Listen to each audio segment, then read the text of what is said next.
Hello friends, कैसे हैं आप सब। उम्मीद करते हैं आप सब अच्छे होंगे। आज इस वीडियो में हम लोग देखने वाले हैं भक्ति काल की प्रेमाश्रयी या सूफी काव्यधारा। इसके पहले की वीडियो में हम लोग संत काव्यधारा को देख चुके हैं।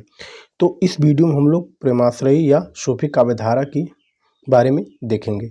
तो आइए वीडियो को शुरू करते हैं। सबसे पहले परिभाषा देखेंगे, यानी प्रेमाश्रयी या सूफी काव्यधारा कहते किसे हैं।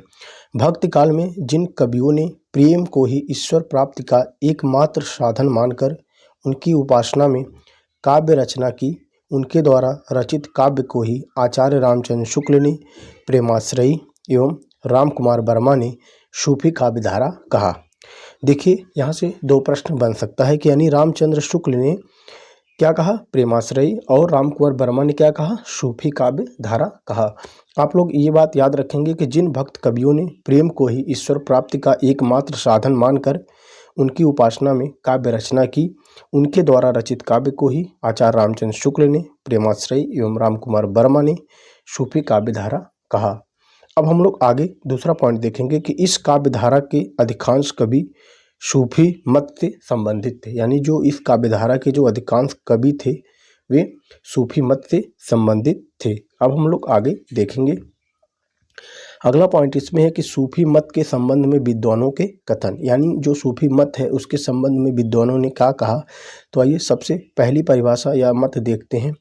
पहला मत है कि जिन कवियों ने प्रेम को ईश्वर प्राप्ति का साधन मानकर हिंदू धर्म कथाओं को आधार बनाकर काव्य रचना की, उन्हें प्रेमाश्रयी शाखा के अंतर्गत रख सकते हैं, ऐसा कहना है आचार्य रामचंद्र शुक्ल जी का। दूसरा हम लोग देखेंगे, दूसरा है कि जिन्होंने संसार से विरक्ति और परमात्मा से प्रेम का संदेश दिया, उन्हें सूफी कहते हैं। ये मानना है रामकुमार वर्मा का। तो ये रहे सूफी मत के संबंध में विद्वानों के कथन। अब हम लोग आगे देखेंगे। अब देखेंगे कि भारत में जो सूफी संप्रदाय, यानी भारत में कौन कौन से सूफी संप्रदाय थे। तो भारत में मुख्यतः 4 सूफी संप्रदाय हुए थे। सबसे पहला संप्रदाय है चिश्ती संप्रदाय, जिसके संस्थापक थे ख्वाजा मोइनुद्दीन चिश्ती, और समय की बात करेंगे तो इसका समय था 12वीं शताब्दी। दूसरा है सूफी संप्रदाय सुहरावर्दी संप्रदाय, जिसकी स्थापना जलालुद्दीन सुर्खपोश द्वारा की गई और इसका समय था 13वीं शताब्दी। तीसरे सूफी संप्रदाय की बात करेंगे तो कादरी संप्रदाय था, जिसे अब्दुल कादिर ने स्थापना की, समय इसका है 15वीं शताब्दी। यदि चौथे की बात करेंगे तो चौथा है नक्शबंदी संप्रदाय, जिसकी स्थापना ख्वाजा अलाउद्दीन नक्शबंद ने किया और इसका समय था 16वीं शताब्दी। तो ये थे भारत में सूफी संप्रदाय के 4 संप्रदाय। अब हम लोग आगे देखेंगे कि सूफी साधना की अवस्थाएं, यह जो अवस्थाएं हैं यह परीक्षा की दृष्टि से काफ़ी इम्पॉर्टेंट है और परीक्षाओं में कई बार पूछी गई है। तो देखिए, सूफी साधना की जो अवस्थाएं हैं ये 4 अवस्थाएं मानी गई हैं। सबसे पहली अवस्था है शरीयत, जिसे शरीयत कहा जाता है, इसे नासूत भी कहा जाता है। तो इसमें क्या होता है कि धर्म ग्रंथों के नियम का पालन होता है शरीयत में। दूसरा तरीकत, जिसे उपासना या मलूकत भी कहते हैं, यानी उपासना या मलकूत भी कहते हैं। इसमें है शुद्ध हृदय से ईश्वर का स्मरण करना। तीसरा आता है हकीकत, या जिसे जबरूत या सत्यबोध भी कहते हैं। इसमें होता है कि भक्ति प्रभाव से सत्य या ईश्वर का ज्ञान करना। चौथा आता है मारिफत, जिसे लाहूत या सिद्धावस्था कहा जाता है। इसमें होता है कि साधक द्वारा, यानी साधक का परमात्मा में लीन हो जाना। तो ये सूफी साधना की 4 अवस्थाएं होती हैं। इसे याद करने का एक अच्छा सा ट्रिक है कि यश टी है मेरी, यश से शरीयत, टी से तरीकत, यश है से हकीकत और मेरी से मारिफत। ये परीक्षा में पूछा जाएगा। इसमें से आपको 3 दे देता है और पूछता है कि चौथी कौन नहीं है या कौन है। तो इस तरह के प्रश्न यहाँ से बनते हैं। ट्रिक आप याद रखेंगे, यष्टि है मेरी, यानी शरीयत, तरीकत, हकीकत और मारिफत। अब हम लोग आगे चलेंगे। अब हम लोग देखेंगे कि प्रथम सूफी कवि कौन है। देखिए, ये प्रश्न इंपॉर्टेंट है, यहाँ से प्रश्न बनेंगे। सबसे पहला कथन हम लोग देखेंगे रामकुमार वर्मा का, यानी रामकुमार वर्मा ने किसे माना, तो मुल्ला दाऊद को प्रथम सूफी कवि माना है, जिसकी रचना चंदायन 1379 है, जो कि सर्वमान्य है। यानी यदि प्रथम सूफी कवि पूछेगा तो हम किसे बताएंगे, मुल्ला दाऊद को, जिनकी रचना है चंदायन, जो 1379 में रची गई है, और यह क्या है, सर्वमान्य है, जिसे रामकुमार वर्मा ने माना है। अब हम लोग दूसरा देखेंगे, रामचंद्र शुक्ल जी ने किसे माना है, तो शुक्ल जी ने कुतुबन को प्रथम सूफी कवि माना है, जिसकी रचना मृगावती सन 1503 ईस्वी है।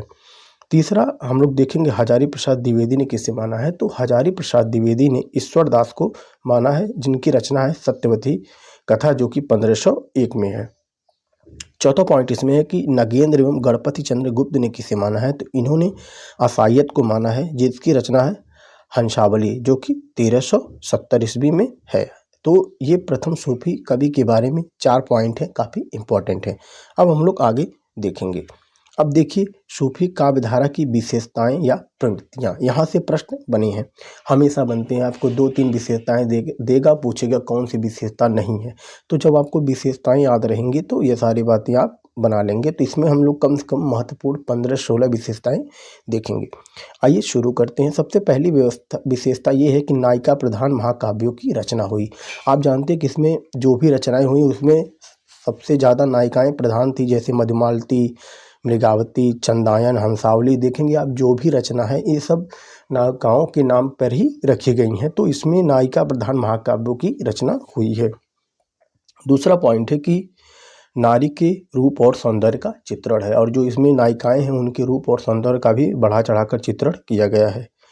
तीसरा पॉइंट इसमें है कि नारी को परमात्मा या प्रेमिका, यानी जो नारी है उसे परमात्मा या प्रेमिका, वहीं पुरुष को आत्मा का प्रतीक माना गया है। चौथा पॉइंट इसमें है कि अवधी भाषा का प्रयोग हुआ है, और पांचवा पॉइंट है कि प्रबंधात्मक महाकाव्यों की रचना हुई है। छठा है गुरु को महत्व। सातवां है कि नक्शिक एवं 12 मासा वर्णन। आप जानते हैं कि जो नक्शिक क्या होता है, यानी नाखून से लेकर चोटी यानी शिखा तक का वर्णन, और 12 मासा वर्णन क्या होता है कि जो साल के 12 महीने होते हैं उसमें 12 महीने में किस तरह नायिकाएं विरह करती हैं, तो उन 12 महीनों में अलग अलग तरीके से विरह का वर्णन किया जाता है। वो पद्धति 12 मासा पद्धति कहलाती है, जो कि सबसे पहले बीसल देवरासों में मिला था। अब हम लोग आगे देखेंगे। 8वां पॉइंट इसमें है कि प्रकृति का मनोहारी चित्रण, और इस यानी जो सूफी काव्यधारा है इसमें प्रकृति का भी मनोहारी चित्रण किया गया है। 9वां पॉइंट है कि प्रेम तत्व की प्रधानता।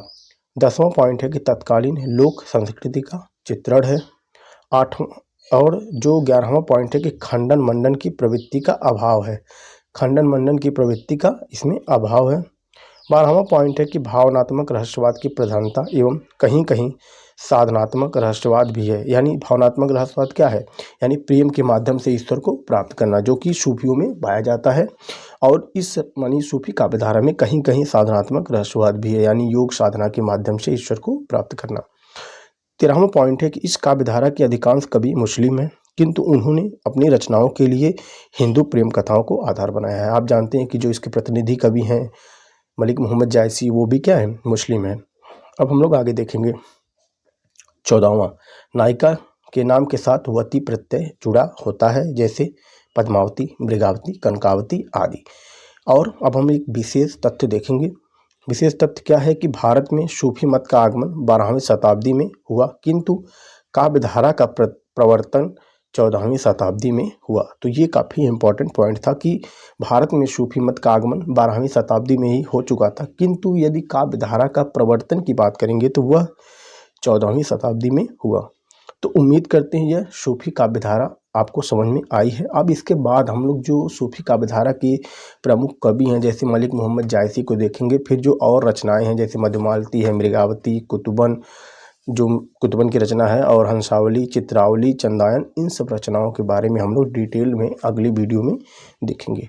तो वीडियो देखने के लिए बहुत बहुत धन्यवाद। चैनल पर नए हैं तो चैनल को सब्सक्राइब करें। मिलते हैं किसी नेक्स्ट वीडियो में।